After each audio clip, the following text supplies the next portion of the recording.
guys, today I have a Sheenik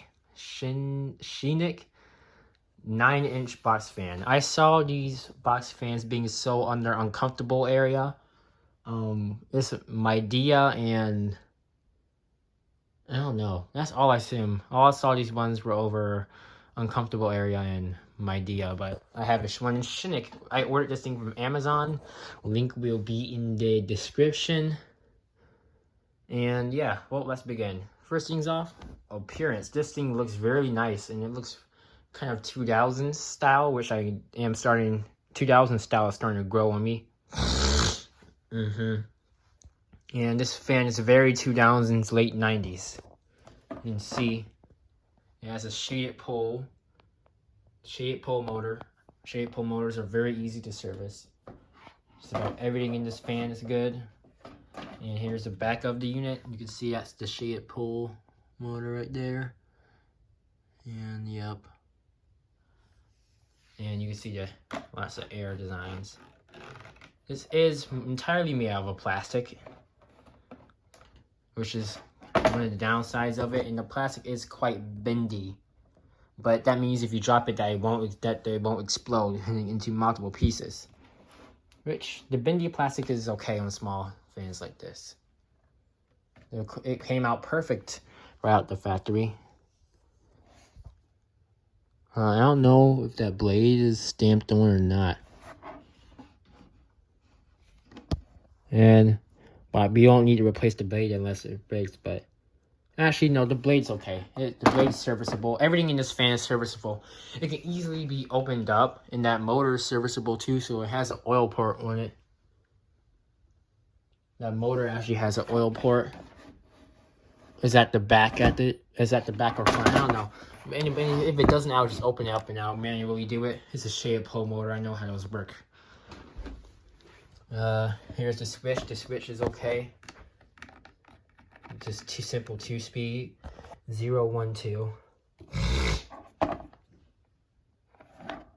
And yeah, it's very light. And it works very good as a window fan too, but it won't be really used as a window fan unless it's going to be a backup window fan. Okay, well, let's turn it on speed 1. Slight startup sound, which is really weird. This is really weird to see on the 9-inch fan. You have to wait for the motor to warm up a little bit so it gets up to full potential on speed 1. And the voltage in this house is not perfect because the heat is on downstairs, so. Alright, and it's on speed 1. It's a pretty quiet fan.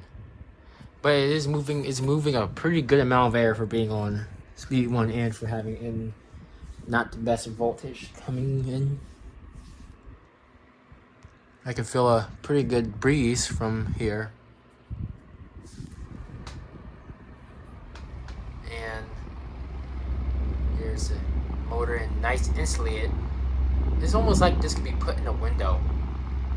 I think this can be definitely put in a window. There's a switch right there. The plastic build quality is actually pretty okay. Almost unnoticeable 60 hertz hum. And well, that's on low. Let's turn it to high.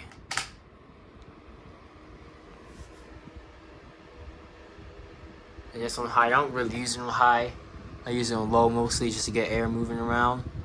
And you can see that it's about to blow itself off the binder, so let's just take it off.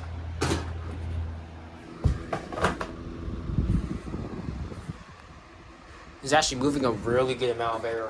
I can feel a breeze. I can feel a small breeze right here. And it blows air off to the sides, which means it just has a nice wide cone of air. But then the low. This is a really good white noise machine. This is my first ever box fan. Not my first full-size 20-inch box fan, but this is my first ever box fan I brought. And this is pretty good. I really like this fan. This is going to be used on vacations and stuff, and just travel. See, this fan's going with me wherever I need it. Very nice white noise. I was actually using this fan last night to go to sleep with because I had to keep the heater on because it was very cold out. And once it meets this temperature, the fan will completely turn off in the heater. So I used this thing. And it's really nice white noise. It was on that table right there. Next decently warm day, I'll review the Arctic Air, but it's not warm enough for it at all. So yeah, Shimmick, made in China, unfortunately, and that's about it. This is made from Midea, and Midea fans seem to be okay. They haven't gone to complete crap like Cranberry or whatever that crap is. World of Maine Cranberry thing. They've gone to complete crap. OmniBreeze Tar Fan review coming up on that on warm day, and we're going to review the fan mode on a warmer day. It is 64 degrees in here, so it's quite chilly. But this is a very, very nice fan, and I do recommend you buy this fan because it's easily repairable. 4 simple screws right here. 1, 2, 3, 4. Got that back plate off. Those are not screws, those are just plastic holders.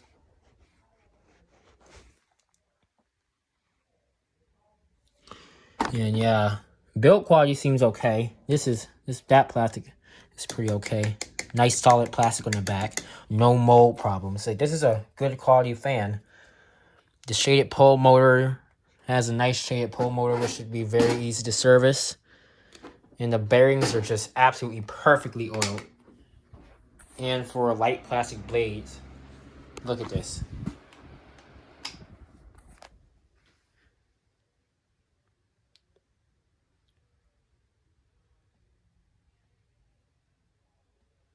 Perfect oil. No bearing sound. Like, this is literally a perfect, and this fan was $28, which is a little bit on the expensive side, but it is worth it. $28, tax, shipping, and everything. Price was marked up a little bit because of the shipping costs, but yeah. It's very light. I totally recommend you get it, and if you want a window fan, you should get this fan too. It's versatile. You can use it wherever you need. Office, you can use it at the office, the desk, the RV, low wattage, little thing. It can be used just about anywhere. And it moves a really good amount of air for what it is. And the plastic's being squishy on the small fan is actually pretty good, so if you drop it, it doesn't explode. The amount of times I dropped this thing, I had to freaking redo the bearing is ridiculous. But yeah. No, this little thing right here, I had to redo. Had to take this thing apart and fix many times. Yep. And that is all. This is a nice fan. Link in the description. Bye-bye.